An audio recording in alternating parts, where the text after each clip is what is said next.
Hi, good day. This is our first podcast. Our topic will be dieting. To be more specific, the question is, can dieting be more dangerous? I am Trixie Ann V. Maninang. This is Nicole M. Salapo. I'm Sarah Oronto. I'm KD Zamora. I'm Ashley Colberay. I'm Ginela Pinto. I'm Casey Cayano. I'm Trixie Maestro Ahoy. I'm Krista Beneda. I'm Ashley Baldemosa. And I'm Rafael David. what is really diet? Nicole, I have a question for you. No. How is your metabolism? Like, mabilis, kaya hindi ako tumataba. Like, for example, ganito yan, no? Sa umaga, pagising ko, like, di pa ako kumakain, naglalabas na ako. Kaya, umaga pa lang, wala na naman yung tiyan ko. Pagkakain ko, ganun pa din. So, cycle lang. Hindi siya naiimbak sa loob ng tiyan ko, kaya di ako tumataba. Ikaw? Sa akin mabagal. Ilang araw bago ako maglabas. Hindi, Labas ng alin. nang ganon. Kahit nakailang kain na ako, wala. Mga siguro 2 days, 3 days. Tapos lagi, Hindi na siya normal pag Hindi, ganun, diba? Oo. Kaya nagtitake ako ng capsule na pampagano. Ganun. Oo, basta yun.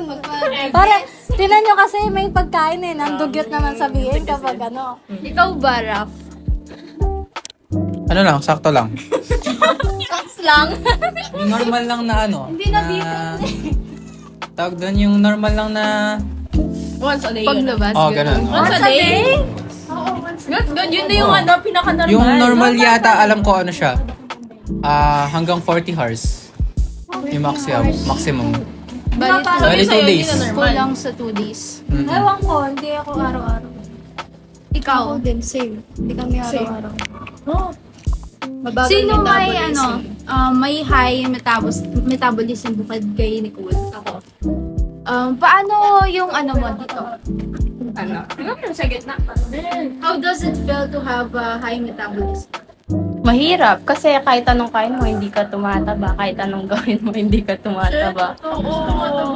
Gusto mo bang magka-gain ng weight? Oo, kahit nga nag-exercise ako minsan wala rin. Sa mga may low metabolism, paano nyo ma-maintain yung diet ninyo? Since, syempre, mabilisan lang yung, bali mabagal yung paglabas ng mga, yung basta yung labas. Ganun na yun. Alam nyo yun yung pinopoint ko. Ako acidic ako kapag tawag dito. Kahit gusto ko kumain, minsan di ako nakakain, doon na lang siguro, doon na lang nakakabawi. Kapag sumasakit yung tiyan ko, minsan nabibigla, ganon. Kaya, yun na lang. Diba healthy yun? Mas metabolism ba yung kapag palagi kang nagugutom mabilis kang magutom tapos pero hindi ka nagbabawas, hindi ka madalas magbawas. Pero palagi kang gutom. Yung kumakain ka pero nabubusog ka naman tapos after ilang minutes lang Yung topic sa sa hope na Kahit ako ganon din. Stress is... pag Stress hindi eating. naman. Yung pag kumakain ka ng sugar, tapos parang nagka-crave ka. Parang dapat mo yung level of blood sugar mo. Dapat, Baba. Ng konti. oo. Taas. Dapat may discipline ka rin sa mga pagkain ng sweets para maayos yung diet, parang ganon. Sa akin naman kasi ay may low metabolism din ako.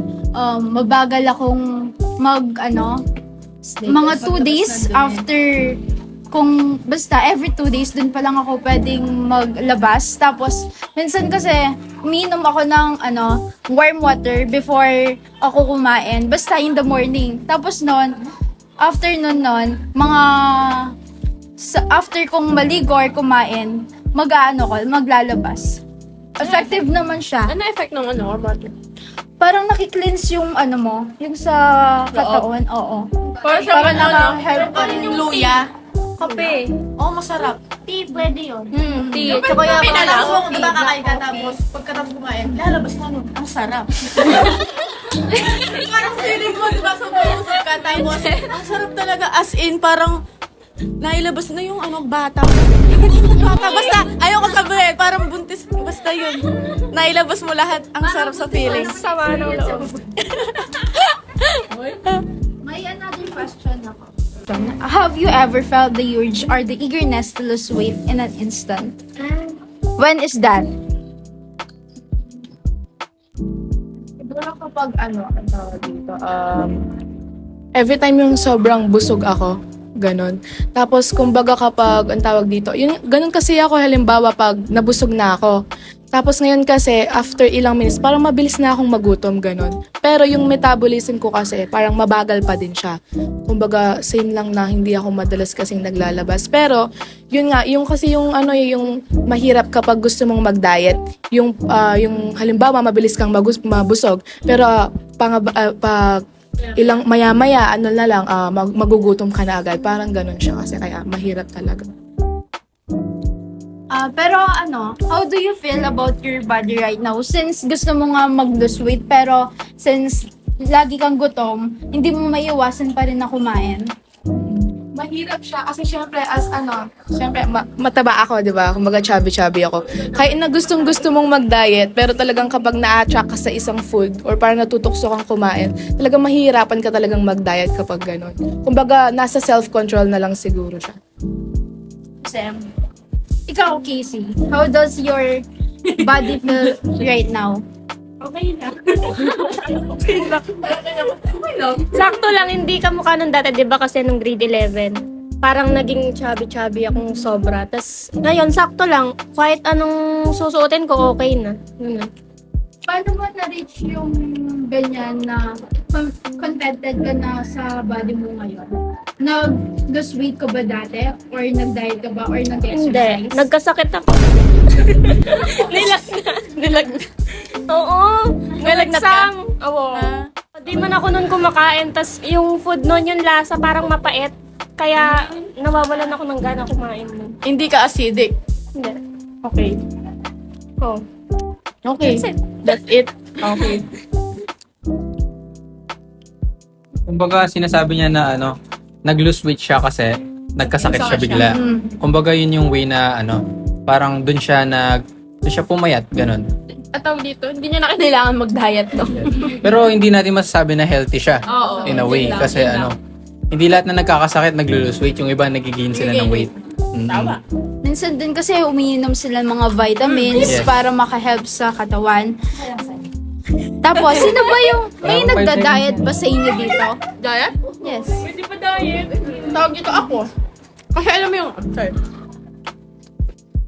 Kasi alam mo yung parang na-conscious ka. Time to nung pandemic. Kasi di ba nasa bahay tayo lahat Pakita ng... ka sa camera.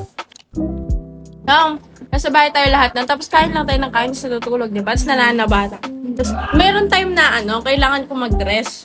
Tapos yung dress fitted siya. Yung sinukat ko siya, para akong buntis. Tapos yung dito ko, sabi ko kailangan ko. Yun yung tanong mo kanina, di ba? Yung parang gusto mong pumayat na agad na ora-ora mismo Yes. kapayat ka, di ba? Yung talagang ginawa ko yun. Sorry. Yun. Ginawa ko na mga 2 hours yata ako nag-squat yung ganon. Oo, kala ko feeling ko yun papayat ako. Tapos di naman siya totoo. Tapos, yun pala, hindi pa ako nakakapag-boss na ilang araw. At saka yung squat kasi sa may So, ano siya squat sa... siya and hips, hindi sa mismo Sorry, wala form akong alam nun sa ano. Ask ko lang. Yung bang fasting parang same na siya sa Sa diet. Di ba? Same na siya. Ako nagfa-fasting kasi ako. So, kumbaga yun yung parang ginagawa mo ng diet kasi, di ba? Kasi, halimbawa, ililimit mo yung pagkain mo. Kumbaga may oras siya, di ba? Hindi siya kagaya ng talagang yung hindi ka nagda-diet na kada ilang minuto lang kumakain ka na. Kumbaga sa fasting kasi, limited na lang yung nakakain mo. Kumbaga nagiging diet na rin siya. Kaya ganun yung ginagawa. Dangerous in a way. Kasi di ba, pag nalilipasan ng gutom ng isang tao, alam niyo man siya, may Lalo na yung mga acidic. Kumbaga yung mga acidic ay yung fasting medyo dangerous na siya sa acidic. Kasi nga minsan magre-risk ka na ilang oras kang hindi kakain tapos bigla ka na lang kakain. Oo. So, dun pa lang kayo sa point ni Janelle, nasabi mo na dangerous yung dieting, di ba? may na-experience ka bang negative effect nung pagpa-fasting mo? Oo. Yung sa pagsakit ng sikmura ko, yun kasi siya. Kung baga halimbawa, lalo na kung hindi mo talaga alam yung kakainin mo after mag-fasting, kailangan, suggestion ko lang as nagfa-fasting. Kasi kapag nagfa-fasting ka, kailangan, before ka mag-fasting, alam mo na yung kakainin mo kapag ready ka nang kumain.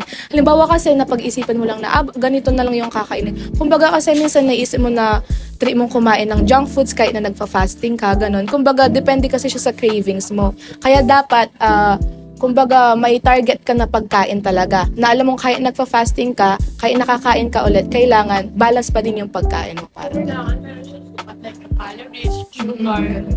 Parang dapat kailangan sila ng may diet plan, ganon. Oh, natatrack, di ba?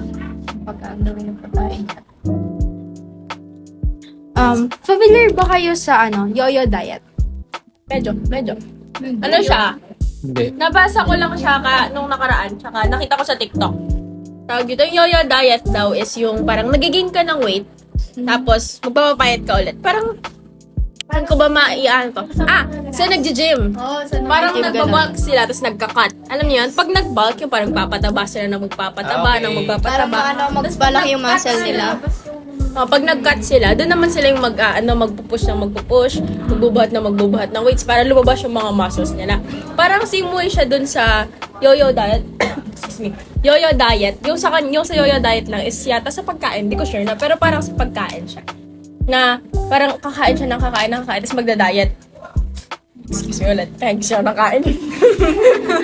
Yung magda-diet ng kunwari, sa una, kakain ka ng kakain, parang pataba ka, di ba? Hindi, pag may nakita ka nang na bago sa katawan mo, tumaba ka na. Parang babawas ka na naman ng kinain mo kasi tumaba ka na nga. Ginawa ko na yan dati. Yung ginagawa ko, ang tawag dito, yung okay kasi ako dati. Tawag dito, kakain ako ng kakain. Habang kumakain ako, may, alam niyo yung belt na nilalagay dito? Waist trainer? Oo, yun. Kasi sabi ko, pag matabahin dito ko, pag kumakain ako ng kumain, tataba ako, di ba? Tapos yung dito ko, mag-waist trainer, maliit na yung dito ko, di hourglass body tayo, ganon. Tapos, pagkatapos na mo, ay. Kwento na. Pagkatapos nun, ang tawag dito, yung dito ko, talagang gumanon siya. Tapos yung, ang dami kong, doon na po yung mga, ewan ko kung doon galing yun, pero yung mga marks dito ko, hindi ko na tinuloy. Parang diba? Parang hindi nyo ba napansin, kunwari, hindi ka satisfied sa body mo, kung yung build ng katawan mo, doon ka nag-engage or na-engganyo na mag-diet or mag-exercise para ma-reach yung level ng katawan na gusto mo. Pero minsan, hindi ba kayo nagtataka sa mga, alam mo nyo ba yung sa mga may PCOS? Parang sa kanila kasi ginagawa nila yung pag-diet and exercise para maging healthy sila, hindi para ma-reach yung katawan na gusto nila. Yung sa atin kasi para lang sa insecurities natin eh. So parang dapat mas maging contented tayo. Hindi naman sa ini-invalidate ko yung feelings nyo na hindi nyo gusto yung katawan nyo. Pero kasi minsan, kung kailan mo minamahal yung katawan mo, dun mo ma-reach yung, mapupunta sa point na, okay, contented na ako, ganito. Ganda pala yung katawan Oo. So, may mga follow-up questions pa ba kayo na related sa dieting? Yun nga, yung same ground na, para sa akin, talagang dangerous yung pagda-diet, lalo na kung hindi na monitor ng maayos. For me, kung magda-diet ka, dapat meron kang nutritionist.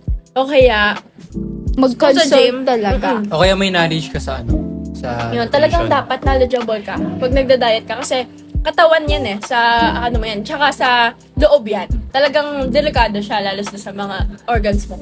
At Tsaka saka, yung iba kapag nagda-diet sila, ginagawa lang nila. Mag-skip sila ng meals, ganun. Which is Or di not sila good. kakain ng ilang araw, ganun. at saka yung sa nga, Mag-skip din, after ilang days, may loko na lang, tapos kakain ka ng madami para maano yung katawan mo. Mas mag-gain ka pa ng weight sa sa weight. Kailangan, meron kang alam bago ka pwedeng pakishare. I-share mo. Sila eh. Ginagawa ko din dati yun, 2 to 3 days ako hindi kumakain. Wala akong kain. Kasi, naging biggest insecurities ko yung katawan ko. Kasi sa amin, palagi nilang sinasabi na gano'n. Tapos nung pumayat ako, sabi nila, ba't hindi mo ibalik yung katawan mo? Tapos, Isa pa yan. Nakakainis. kaya, Yung mga mimosa. kaya ginawa ko dati, 2 to 3 days. Tapos, nung pangatlong araw, kakain ako ng madami para ilalabas ko lang. Ako nire-recommend ko yung fasting. Pero hindi sa acidic. Para sa akin kasi healthy yun eh. Kasi, yung mama ko, tsaka ako dati, nung hindi pa ako acidic, nagpa-fasting ako. Tapos sabi sa akin, yung cells mo daw na sa katawan, kapag daw, siguro mga 13, 14 hours, siguro 8 kakain ka na. Tapos 8 ng morning, doon ka pala mag-i-start kumain. So, wala nang midnight snacks, wala na lahat, ganon. Ano yun, healthy siya kasi, alam ko, sabi sa akin, tsaka sinend sa akin ng mama ko kasi, hindi lang siya doctor, dentist siya, pero, pinag-aaralan niya pa rin yung about sa body. Sabi niya, yung cells daw natin, kinakain daw yung sugar, tsaka daw yung fats, healthy daw yung kasi daw pwedeng makaiwas sa cancer, yung mga ganon, at tsaka sakit. So, para sa akin, okay yung fasting. Ano lang din, disiplina lang din. Kasi maganda yung... Iko-contradict ko sana. Kasi, generally naman, maganda naman yung mga bagay. Dapat lang nasa disiplina. Hindi siya dapat kulang, hindi rin siya dapat sumusobra. Nagiging mo dun sa sinabi ni Raf kanina kasi about dun sa pagiging dangerous ng diet, di ba?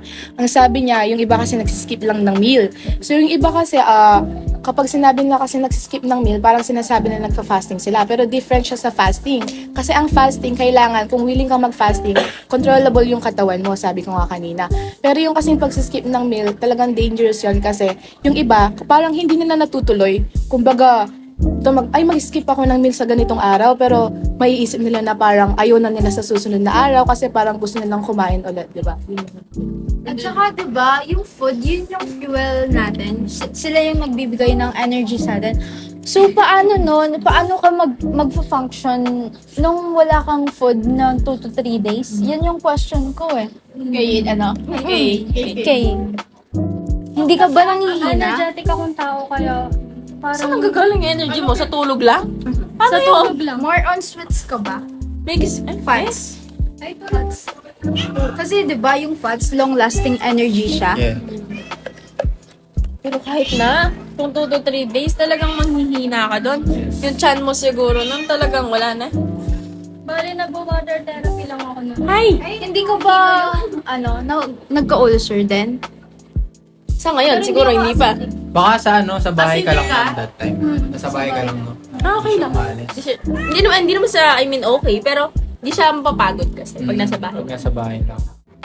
Ang advice ko lang naman is sa mga gustong mag-diet or mag-lose weight, dapat mag-consult sa mga professionals. Kasi gaya nga din sa lesson natin sa Hope, which is yung principles of individuality. Yung mga katawan natin, may iba-ibang types sila. Hindi yung mga nakikita nyo sa TikTok or sa mga kakilala nyo na ginagawa nila, hindi applicable na gawin nyo rin kasi hindi nyo rin alam na baka may negative effect sa inyo or hindi kaya ng katawan ninyo. Para mas maganda talaga na mag-consult tayo sa mga may alam. Nagpakain. Yun na lang yung sahad. Pag-outro natin. Tsaka, tawag dito, dagdag na lang din, hindi lang dapat puro sa pagkain. Exercise din. Hindi lang exercise para makapagpaganda ng katawan na, pero para maging healthy rin yung katawan natin. Yun lang.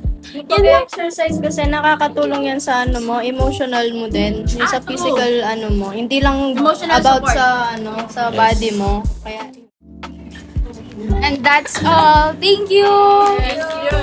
I think you learned some lessons. Lessons.